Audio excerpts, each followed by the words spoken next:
Assalamualaikum warahmatullahi wabarakatuh. Perkenalkan, nama saya Siva Valeri Ramadini dan teman-teman saya yaitu Angger Yuda Prabowo, Laila Ramadhani Andarawati, Gugun Atma Putra, dan Kiki Citra Ayu Putri Aprilia. Kami dari kelompok 7 akan mempresentasikan tentang hidup rukun dalam perbedaan. Pengertian hidup rukun, prinsip-prinsip hidup rukun dalam perbedaan, dan cara menyikapinya. Hidup rukun adalah suatu konsep hidup yang tentram, aman, dan damai, di mana setiap lingkungan, keluarga, sekolah, pertemanan, dan berbangsa hidup rukun, artinya di mana antar individu saling menghormati dan menyayangi antara sesama manusia. Hidup rukun adalah perbedaan sudah menjadi tatanan kehidupan masyarakat Indonesia sejak dulu. Hal tersebut juga ditunjukkan ketika masa perjuangan dalam meraih kemerdekaan.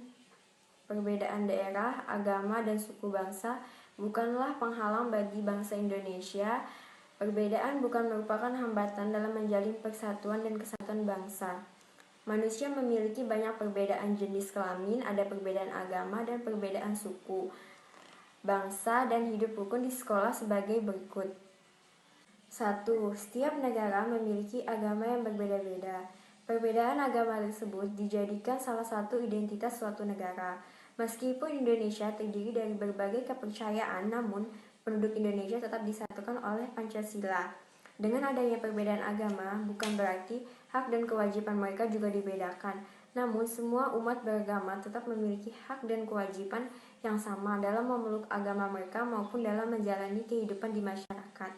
Indonesia. 2. Indonesia atas seribu pulau dan memiliki berbagai suku bangsa, di antaranya suku Aceh, Minang, Batak, Jawa, Sunda, Betawi, Dayak, Banjar, Bugis, Minahasa, Asmat, dan Dani. Karena Indonesia terdiri dari penduduk yang berasal dari berbagai suku bangsa, misalnya saja perbedaan bahasa disatukan dengan adanya Bahasa Kesatuan Republik Indonesia. Dengan adanya alat-alat pemersatu bangsa tersebut, diharapkan penduduk Indonesia tetap dapat hidup rukun meskipun berasal dari daerah yang berbeda-beda. Prinsip-prinsip hidup rukun dalam perbedaan yaitu 1. Saling menghormati antara agama. 2. Selalu berusaha bersikap baik, sopan, dan santun kepada orang lain. Yang ketiga, bersikap baik kepada orang yang berbeda suku, ras, agama, dan bahasa daerahnya. Selanjutnya, untuk menyikapi perbedaan yang ada antara lain dengan cara berikut. 1. Perbedaan suku dan agama yang ada di dalam kehidupan sehari-hari tidak dijadikan alasan untuk saling membenci dan bermusuhan satu sama lain. Justru harus bisa saling bekerja sama dan mengasihi satu sama lain meski paham keyakinan agama kami tidak sama. Yang kedua, kerendahan hati dan kesadaran sebagai makhluk sosial perlu ditanamkan ke dalam setiap manusia agar menyadari perannya bahwa kita tidak bisa hidup sendirian. Perbedaan adalah suatu hal yang perlu disyukuri, karena melalui perbedaan-perbedaan itu kita bisa melihat sesuatu dari sudut pandang yang berbeda. Yang ketiga, menjaga persatuan dan kesatuan itu mutlak diperlukan. Terjadinya perbedaan pendapat, baik perorangan maupun kelompok, adalah hal yang wajar, karena setiap pribadi memang dianugerahi oleh Allah kemampuan berkreasi dan penalaran yang berbeda-beda. Perbedaan dan keragaman tersebut merupakan anugerah yang patut kita hormati, akui, dan kita hargai. Hal terpenting bagi kita semua adalah adanya kemauan untuk memahami, menghargai, mengakui, dan menerima keberagaman yang sudah menjadi realita. Manfaat hidup rukun. Kehidupan bermasyarakat yang rukun akan memberikan manfaat pada manusia sebagai makhluk sosial. Berikut ini beberapa di antaranya. Kehidupan lebih harmonis. Hidup rukun dapat membuat keadaan menjadi lebih harmonis. Hubungan keluarga dan juga masyarakat yang harmonis tentu saja nantinya jika suatu saat menghadapi masalah orang lain akan sangat senang untuk membantunya. Keadaan lebih aman dan tentram. Dengan hidup rukun, hidup menjadi lebih aman dan tentram. Jika kita hidup menjaga hubungan baik, tentu saja tidak ada ancaman dari pihak lain. Mempererat tali persatuan. Manfaat hidup rukun selanjutnya adalah akan membantu memperkokoh persatuan dan juga kesatuan antar anggota masyarakat. Menghindari perselisihan. Kehidupan yang rukun dalam keluarga dan bermasyarakat akan menghindari perselisihan. Perselisihan pada dasarnya dimulai dari kesalahpahaman antar keluarga maupun masyarakat. Memiliki lebih banyak teman. Kerukunan juga bermanfaat agar lebih banyak teman karena dimulai dari komunikasi yang baik, sehingga menjadikan hubungan lebih damai. Hubungan yang damai ini menciptakan suasana keakraban dengan siapapun, sehingga akan mudah memiliki teman. Membangun keberagaman yang inklusif. Kita berada dalam lingkungan yang inklusif dan harus mempunyai sikap yang inklusif. Karena lingkungan inklusif adalah lingkungan sosial masyarakat yang terbuka, ramah, meniadakan hambatan dan menyenangkan karena setiap warga masyarakat tanpa terkecuali saling menghargai dan merangkul setiap perbedaan. Bahwa dalam suatu masyarakat inklusif yang terdiri dari beberapa perbedaan seperti agama, ras, suku, dan budaya, bagaimana kita menerima dan menghargai perbedaan itu, sehingga kita mampu disebut masyarakat inklusif. Perkenalkan, nama saya Laila Ramadhani Andarawati. Di sini saya akan menjelaskan mengenai menghargai keberagaman bahasa. Indonesia merupakan negara kepulauan terbesar di dunia, sehingga negara ini tentunya mempunyai suku bangsa yang terbesar di muka bumi ini, yaitu kurang lebih 1.120 suku bangsa yang tersebar di 34 provinsi. Karena banyaknya suku yang berada di Indonesia, tentunya mempunyai bahasa yang khas dari setiap suku itu, dan juga mempengaruhi keragaman budaya-budaya di setiap daerah itu.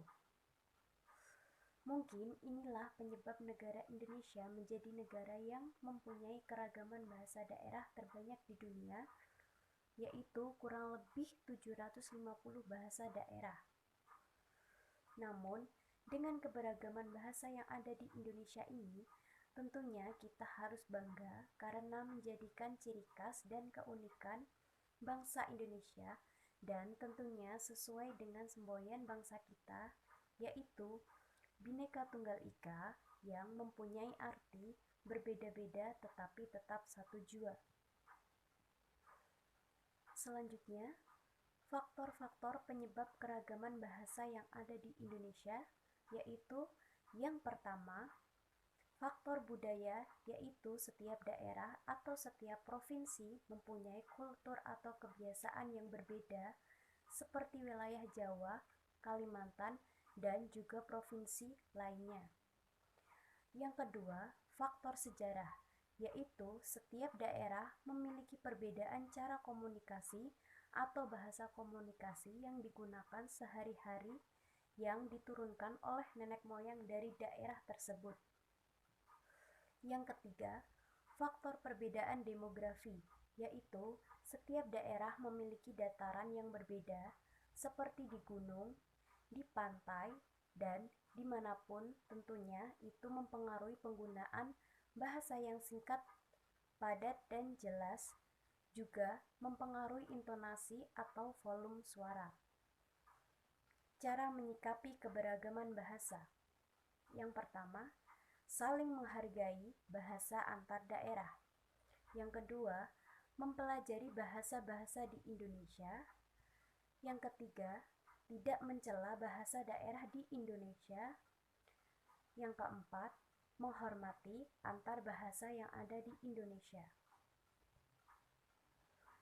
Untuk selanjutnya, membangun sikap sensitif gender.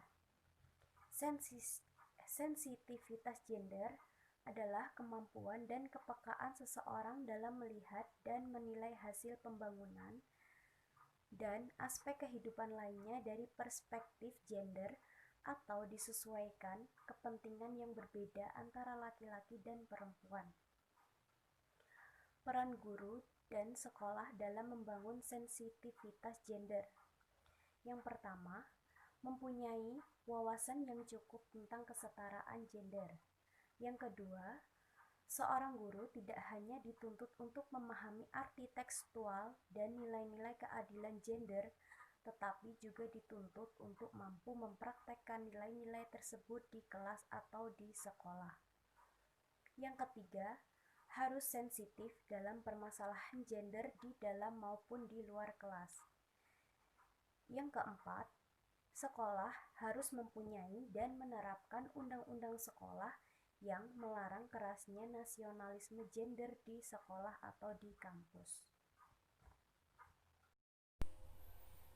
Membangun pemahaman kritis terhadap ketidakadilan dan perbedaan status sosial. Makna stratifikasi sosial yaitu stratifikasi sosial merupakan akibat ketidaksamaan posisi dan tempat secara sosial di dalam masyarakat yang berbentuk pengkategorian yang berbeda-beda, sehingga kesempatan untuk mendapatkan akses tertentu seperti sosial, ekonomi dan politik menjadi berbeda. Problem kesejahteraan sosial yaitu pengangguran dan kemiskinan itu adalah masalah utama yang dihadapi masyarakat berkembang yang sedang dilandasi krisis multidimensi adalah pengangguran dan kemiskinan. Disadari atau tidak, pengangguran dan kemiskinan menjadi latar belakang dan penyebab utama timbulnya beragam penderitaan dan malapetaka lainnya di negeri ini. Di bidang politik, pemerintah sebagai bagian dari para elit politik harus kembali ingat pada janji-janji mereka ketika berkampanye yang jangan sampai para elit politik pada masa pemerintahannya mengambil kebijakan yang justru menyengsarakan masyarakat hanya untuk mendapatkan keuntungan pribadi. Oleh sebab itu, dalam pendidikan multikultural ditekankan adanya pembangunan sikap afektif yang termaksud di dalamnya adalah bagaimana membangun kesadaran pemahaman yang kritis siswa terhadap berbagai fenomena sosial yang bersentuhan langsung dengan masyarakat umum. Membangun sikap anti-diskriminasi. Diskriminasi adalah membedakan secara sengaja terhadap sesama warga negara berdasarkan warna kulit, golongan, suku, ekonomi, agama, dan sebagainya. Jenis-jenis diskriminasi menurut Fultoni: yang pertama, diskriminasi terkait suku atau etnis, ras, dan agama. Yang kedua, diskriminasi berdasarkan perbedaan jenis kelamin dan gender atau peran sosial karena jenis kelamin. Yang ketiga, diskriminasi yang ditujukan kepada penyandang.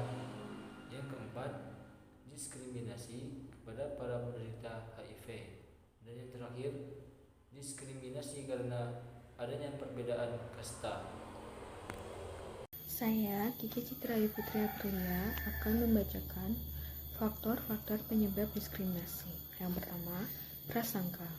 Prasangka merupakan perasaan negatif terhadap seseorang atau kelompok semata-mata berdasar pada keanggotaan dalam sebuah kelompok tertentu. Kedua, stereotip.